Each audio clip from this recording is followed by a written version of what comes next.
Hello everyone, নতুন একটা mini ব্লগে তোমাদের সবাইকে ওয়েলকাম। সবাই কেমন আছো আর পুজোর কেনাকাটা করছো কিনা সেটা অবশ্যই জানিও।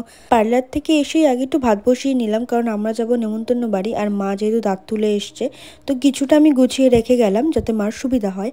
আর এখানে দেখো আমি চা করে নিয়েছি, সবাইকে চা দিয়ে আমিও চাটা খেয়ে নিলাম। আমার মতন কে কে চা লাভার আছো অবশ্যই একটা কমেন্ট করে জানিয়ে দিও। প্রায় তখন 9টা বেজে গেছিলো, তো ঝটপট করে চা খেয়ে রেডি হয়ে নিলাম।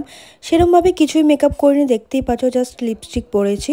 আর আমার শরীরটাও খুব একটা ভালো নয়, এই জন্য চোখ মুখটা ভীষণ পরিমাণে কালো লাগছে, আমি নিজেও বুঝতে পারছি। বাট সেই জন্য না আর মেকআপও করতে ইচ্ছে করলো না। তো যাই হোক, তারপর ঝটপট করে বেরিয়ে পড়লাম। আর বেরিয়ে আমাদের যেতে হবে জামা কাপড় কিনতে, কারণ ওর জন্য গিফটটা নিতে হবে।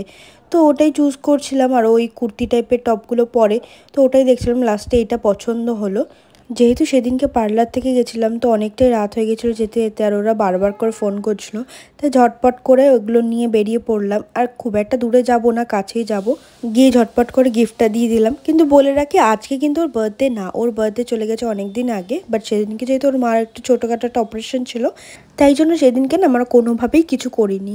তাই কিছুদিন পরও বললো যে আয় তোর আমাদের বাড়িতে সবাই মিলে একবারে সেলিব্রেশন করি। তোর বাড়িতেই চলে গেছিলাম সবাই মিলে। এখানে দেখতেই পাচ্ছ কেক কাটা হচ্ছে, আর এই কেকটা ভীষণ সুন্দর ছিল টেস্ট। আর এই টুপিটাকে জোর করে পরানো হয়েছিল বলে ও সঙ্গে সঙ্গে খুলে দিয়েছে। আর এনাকে দেখো, যার বার্থডে না সে টুপি পরে বসে আছে। কোনো কাজ বাজ না থাকলে মানুষের যা হয়, আবার পোজ দিচ্ছে। তো যাই হোক, ইগনোর করো ওকে। তারপর আমরা কেকটা খেয়ে নিলাম। আগেই বলেছি কেকটা ভীষণ টেস্ট ছিল, তো আমার খুবই ভালো লেগেছে। আর ইনি তো সারাদিন ফালতু কাজ করতেই থাকে, তো এনাকে অত প্রায়োরিটি দেওয়ার মতন কোনো ব্যাপারই নেই। তারপরে আমরা খেতে বসে পড়েছিলাম, কারণ গেছিলামও অনেক দেরি করে আর খাওয়ার সময়ও হয়ে গেছিলো। তারপরে দিদিরা আমার খাবার দিচ্ছিল, আর খুব ভালো ছিল, টেস্ট ছিল খাবারের। মেনুতে ছিল আলু বিরিয়ানি আর চিকেন কষা। আমার না বিরিয়ানি চিকেন খুব একটা ভালো লাগে না, আমার কেন চিকেন কষা দিলে আমার খুব ভালো লাগে। তারপরে একটু হজম করার জন্য খেয়ে নিলাম কোল্ড ড্রিঙ্কস, তার সাথে আইসক্রিমও ছিল। তো ভিডিওটা কেমন লাগলো অবশ্যই জানিও। নেক্সট ভিডিও দেখা হচ্ছে, বাই।